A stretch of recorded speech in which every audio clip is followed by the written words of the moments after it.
तो 1952 में India independent तो हो गया था, पर इंडिया में मेकअप का कोई कॉन्सेप्ट ही नहीं था।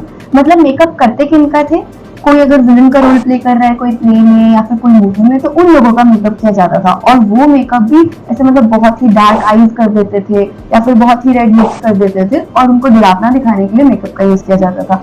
बहुत ही एलीट क्लास बहुत रेयरली मेकअप यूज करती थी, बट अगर उन्हें भी मेकअप यूज करना होता था तो उन्हें मेकअप लेने के लिए इंडिया से बाहर जाना पड़ता था। सबसे पहले जवाहरलाल नेहरू ने नोटिस किया कि अगर हम इंडियन ब्रांड ही बना देंगे तो हम बहुत सारी रेवेन्यू जनरेट कर सकते हैं, हम इंडिया का पैसा बाहर जाने से रोक सकते हैं। तो उन्होंने अपने क्लोज फ्रेंड जे.आर.डी. टाटा को कॉल किया और बोला कि हम आपको सब्सिडी देने को तैयार हैं, बट आप एक इंडिजीनियस ब्रांड बनाइए। जे.आर.डी. टाटा ने 2 फ्रेंच लोगों के साथ कोलैबोरेट करके जन्म दिया लैक्मे को।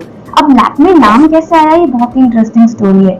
फ्रांस में एक ओपेरा चलता था जिसका नाम था लैक्मे, और वो बेस्ड था गॉडेस लक्ष्मी पर। लक्ष्मी का फ्रेंच वर्जन होता था Lakme, and goddess Lakshmi is known for her beauty, तो दैट काइंड ऑफ क्लिक और लैक्मे ब्रांड का जन्म हुआ। अब इंडिया में लैक्मे इतना सक्सेसफुल हुआ, उसका एक रीजन ये भी बोला जाता है कि लैक्मे ने ब्रांडिंग बहुत अच्छी की। जैसे जब भी हम हिस्ट्री पढ़ते हैं, जब भी मैं हिस्ट्री पढ़ती थी तो हमें बताया गया था कि एडवर्टीजमेंट्स इंडिया में हमेशा पब्लिक की सिंपैथी कैच करने के लिए बनाई जाती है। जैसे ग्राइप वाटर या मुगली गुट्टी जिसकी हम बात करते हैं, उसकी जब एड बनाई गई थी सबसे पहले, तो कृष्ण भगवान के बचपन का रूप यूज किया गया था मुगली गुट्टी को बेचने के लिए। तो in this what I'm trying to say here is people try to catch people's sentiments to sell products. That has been the basis of advertisements in the country. But makeup का concept introduce किया, तो initially बोलते हैं कि शामोनी वर्मा जैसे models Lakme ने use किए, और ये लोग इन लोगों को वीणा, sitar, everything that was relevant to public was used and they were, और उन लोगों का मेकअप किया गया और मेकअप को ग्लैमराइज किया।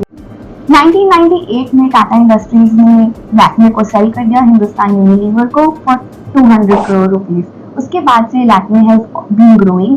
लैक्मे अब ना सिर्फ कॉस्मेटिक्स बनाता है, वी हैव सैलून्स। लैक्मे के 350 plus saloons all across the country हैं।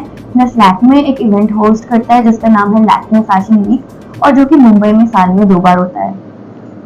तो ये थी छोटी सी स्टोरी लैक्मे की। Let me know in the comment section आपको कैसी लगी, और अगर अच्छी नहीं लगी तो I have like plenty of ideas. हम कोई और वीडियो बनाएंगे बहुत जल्दी।